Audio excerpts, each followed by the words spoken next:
opportunity to see that there are other possible realities, not just the one that they're constantly conditioned to have, and therefore they can see that this is not the only possibility. The Illuminati don't want that. And of course, in the classic scene in the first Matrix movie, where the little child bends the spoon and hands it to the Neo character and says, do not try to bend the spoon. That is impossible.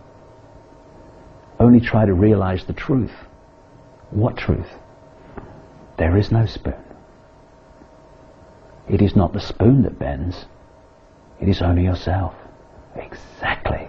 And all the time, symbolically, we are bending the spoon and all that stuff all the time in our head.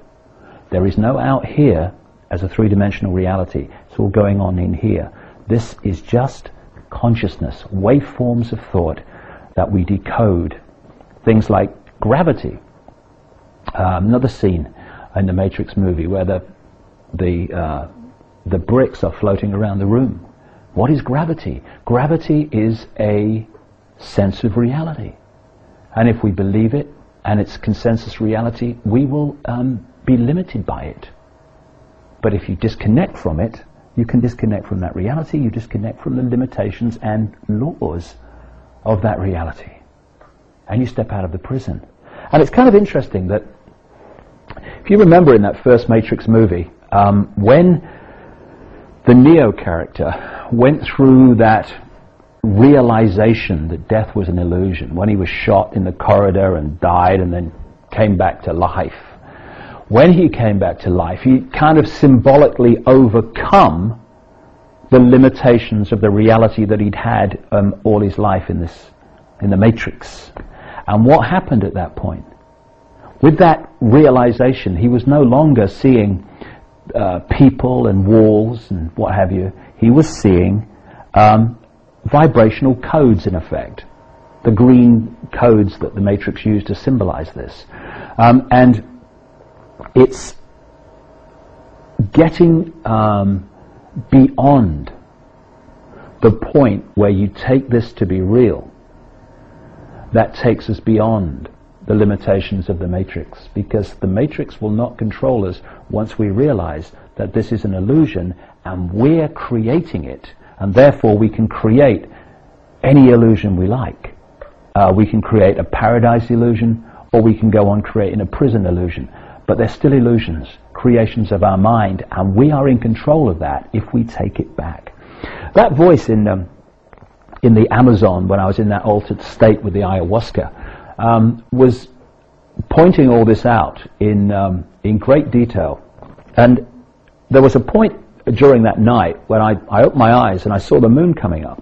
And as I looked at the moon, this voice said, the moon, the moon. Poets wax lyrical about the moon. Illusion. It's just a holographic illusion, like everything else. And then another point in the night, it said to me, do you think that's Earth you're lying on now? Illusion.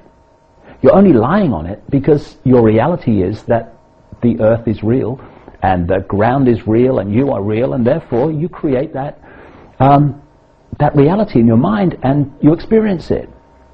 It's like it's very clear that what we're living here is as much a dream as anything we have in sleep. The difference is we take the sleep dream, it was just a dream. This dream we take to be real, and therefore the dream controls us, because illusions can't control you when you know they're illusions. They can only control you when you think the illusion is real. And it said to me, this voice also, when you go out into the sunshine and you feel the sun and all that stuff, where does that come from? Do you think the infinite has to go and sunbathe, or? No. Again, it's part of the Matrix. The sun is as much illusion, it's a program, as much as everything else. And this is an artist's kind of symbolic impression by a friend of mine, Neil Haig. It's from the front of a new book, Tales from the Time Loop. What this voice was telling me is that this consensus reality in this five-sense world is basically like a time loop. We called it a time loop, where the illusion of time, I mean, you go into, subatomic quantum physics, and they'll show you that there is no time. Time is an illusion of this reality. And, I mean, I think Einstein said words to the effect of, time is relative, and we know that. He was pointing out that if you're in the company of as you put it, a lovely lady, time goes past very quickly. But, if your hand is in a saucepan of boiling water, time passes very slowly. It's still the same time, but our relative experience of it is very, very different, because time doesn't exist. And what it was saying, this voice in Brazil, is that the illusion of passing from past to future is part of controlling us, because oneness is no time, and I experience that. And people who have out-of-body experiences, near-death experiences, they come back again and again and say, there was no time where I was. There was no past, there was no future. Exactly. It's an illusion of this reality. And so the future eventually just goes round to the past, and we go round and round and round from reality, reality, reality, like caught in a trap, when it's an illusion of our minds, which consensus reality continues to manifest. And what this matrix is, and what this time loop is symbolized by that droplet of water there. It's disconnected from the whole. Not really disconnected, because you can't be disconnected from oneness, because you're always oneness, but we have the illusion of disconnection, and that illusion is what stops us manifesting the true infinite magnificence that we are, and gets us caught into this idea that we're little and ordinary, and caught in a world in which life is living us instead of we living life. That's the difference between being in the illusion and thinking it's real, life lives you, or realizing it's an illusion and you're creating it. Then you can live life. So the more and more that I've gone along this path, it's clear that it's not a case of learning anything, because we're oneness, we are infinity, we have access to all, we know all. It's not about learning anything, it's about unlearning. It's about freeing our minds from the programmed reality that holds us in the trap. And because, as I've talked a lot about, it's the subconscious level that is really the engine room of human behavior and human reaction and human reality. That's why, you find that, as I've mentioned, about 1.5 seconds before I decide to do that, conscious mind decides to do that, the electrical signals are started in my brain to do it. I mean, why is that? Because the subconscious level is really the governor of human behavior. And so the Illuminati target the subconscious all the time.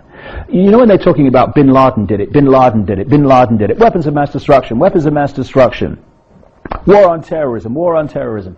These mantras, this constant repetition of the same thing, it's done for a simple reason, to program the subconscious mind to accept that reality.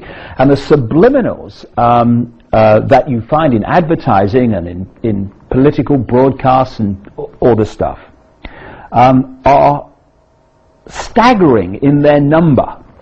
And subliminal, it means below threshold. In other words, your subconscious mind sees all and absorbs all.